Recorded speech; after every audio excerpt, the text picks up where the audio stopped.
This Larson 42 by 72 50-50 isn't made anymore, so you'll have to make one. But it was self-standing and has both a light and dark section. It works by allowing us to position the appropriate panel at the height that we need. If the subject is standing, we use it like this. But if the subject is low to the ground, we'll flip it over and use it like this. By the way, a full white reflector or scrim might result in the middle of the light source being too high or too low.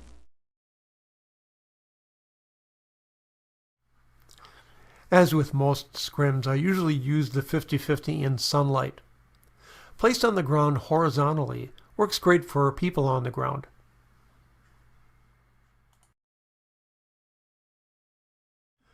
By the way, since this isn't made anymore, the easiest way it can be made is by sewing a black cloth onto one half of the scrim. We know that without a scrim to soften the sun's hard, harsh light, we'll get excessive contrast. With the translucent part of the 50-50 on the bottom, we'll get a nice height to the light. And that's normally the way we want it with someone on the ground. Initially, I thought all I'd need would be one scrim. But then I found out I was going to need to use a 50-50 with the opaque part on the bottom. I also needed another scrim behind her to prevent raw sunlight from hitting the flowers behind her. And I added a reflector for a gentle accent light. She has some darkness under her eyes, and because it's in her ethnicity, I can understand if you'd rather not touch that. But as long as I can change that with lighting, I will. Now the light only passed through the higher scrim section. Then I did just a little bit of Photoshop cleanup. In this garage, we're not worried about sunlight, but I'm more concerned about the downward light that'll light the subject's lower body more than her upper body. So I placed the 50-50 to block light on her lower body and diffuse it on her upper body. This before image shows the problem of excessive light on the bottom. And the after shows how we evened out the light with the 50-50.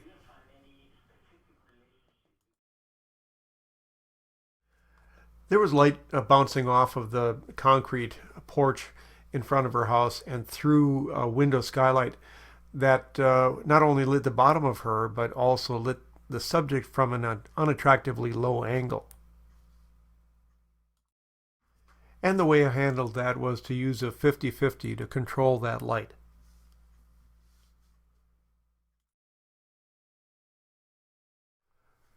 The senior guy I was photographing asked if I could photograph him in front of this brick wall. Normally, that would be difficult to get anything unusual, but we hit the sun at the perfect time when the sun was skipping across the brick texture. Okay, so I set a scrim to produce soft light on him, but still allow a little sliver of sunlight to sneak through and light those bricks behind him.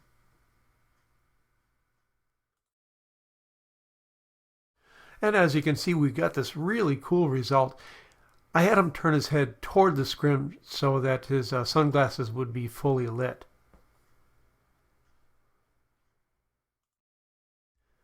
After we got that, I flipped the Larson 50-50 the other way around to block the sun on him. But then I had to light him with flash.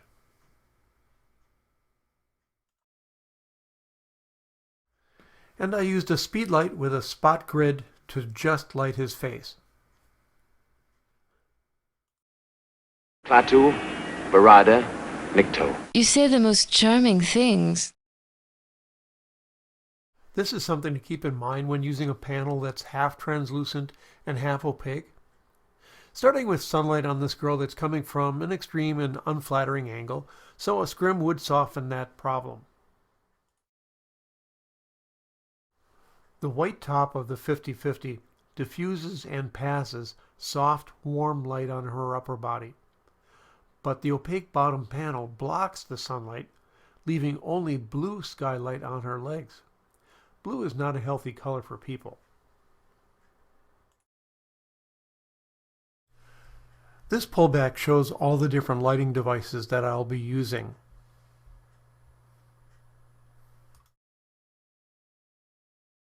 Without any light control, we'll have blue light on her side from the sky. That El Gobo takes that away. A fuzzy flecker adds some accent light. And finally, the 50-50 blocks the sunlight on the tree while providing a softer main light. A standard use for the 50-50 is to keep light from being too low, so we don't have too much bottom light, if that's your preference. You can see the result of both the scrim half and the black half on this tree.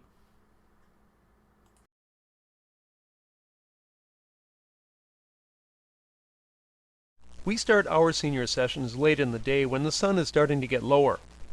But what if you have to do outdoor sessions midday?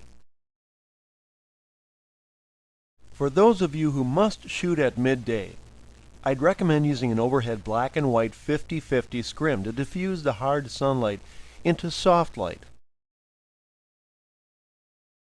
The 50-50 scrim blocks overhead light but passes soft light in front of the person's face. Without the scrim in place, I had to keep her face out of the harsh noonday sunlight. With the scrim, it brought all the light values into the same range. And because the sunlight is now softer, she could look up without too much squinting. Let's go through an excellent progression.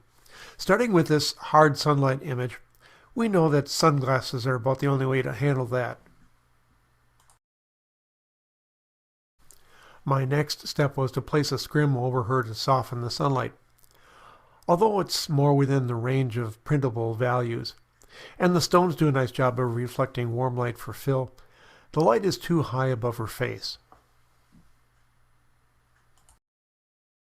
So I replaced the white scrim above her with a black one to block that light. Then I placed a scrim farther out in front of her. This made a much better image.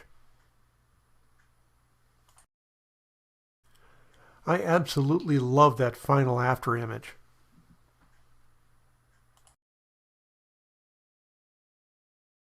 What about photographing more than one person in the middle of the day?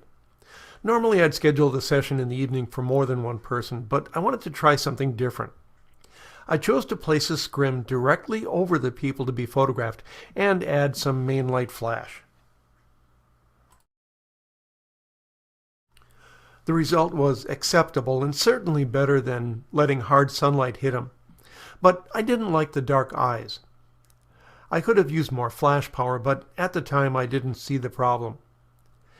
After thinking more about this, I knew that an overhead scrim alone wasn't going to be the complete answer, so I came up with a better device.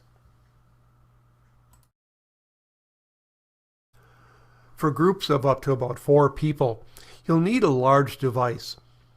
So let's take a look at the construction of this half scrim, half gobo that I call the half and half.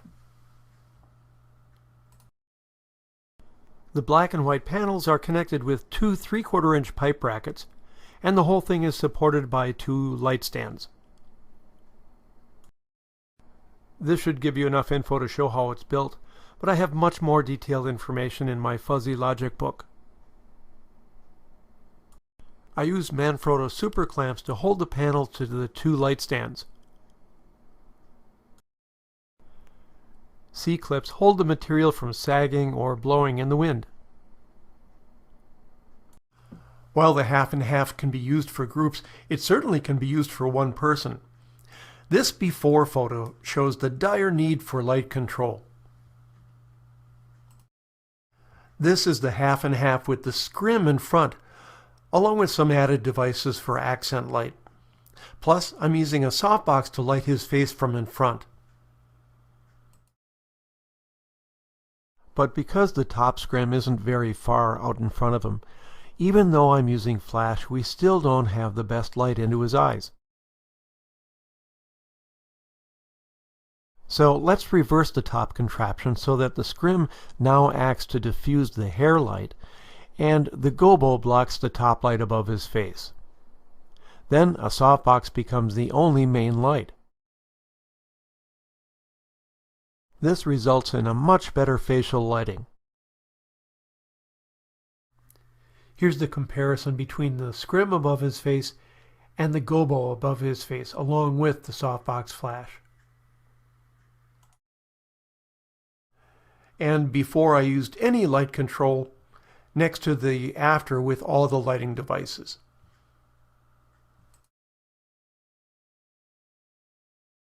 For one standing person, the 50-50 can be used with the scrim behind the subject to diffuse but not eliminate the hair highlights. But it requires an auxiliary main light, such as flash.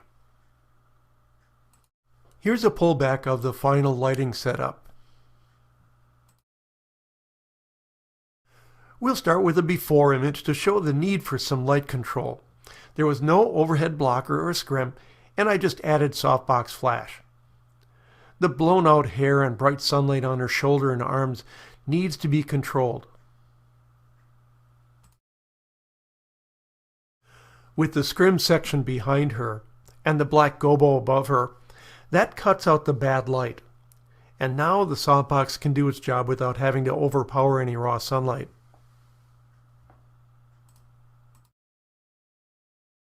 You might wonder if a translucent panel might be sufficient or actually preferable to a black one. The answer to that is no. I've tried a scrim instead of an opaque blocker and found that it normally doesn't block enough light. But here's an unusual situation where the scrim worked better. See how close that panel is? I didn't have my light stand with me, so I laid it on the railing, and that made it too close. The scrim side of that 50-50 turned out to be just right. After firing the softbox, the main light direction is too low and specular because the only light hitting her face is from the softbox. The scrim contributes to the size and direction of the light source.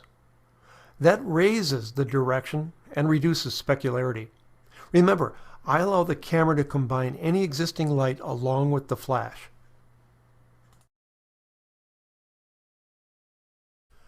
We did this a little early in the afternoon, so the sun was pretty high in the sky. Clearly, we'll need to modify its hard light. So I set up a scrim on our left, and it did a good job of softening, but it's too high for a flattering result on her face.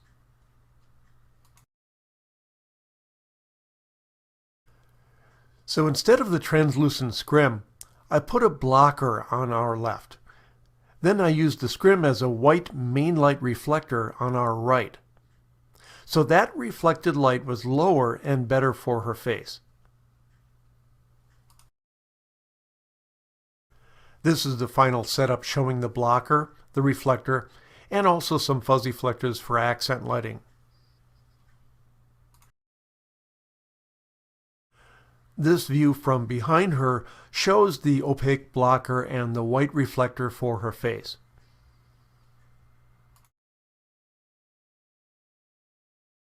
Okay, let's summarize a few principles that we've covered so far.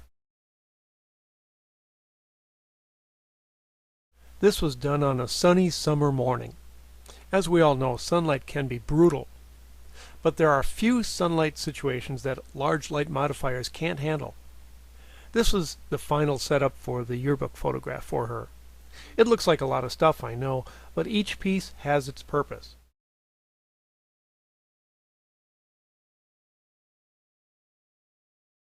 Now here are the images from the portrait camera.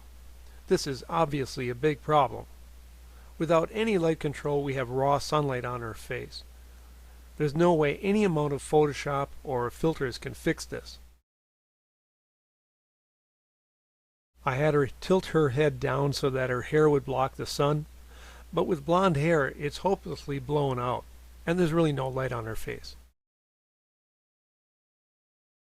Bringing the scrim in fixed much of the trouble, but we still have some blue light on the shadow side of her face.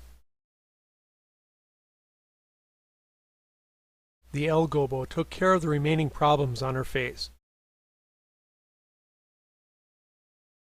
The second fuzzy flicker on the background finished the image. Lest there be any doubt as to why I sometimes do all this, this before and after should answer that.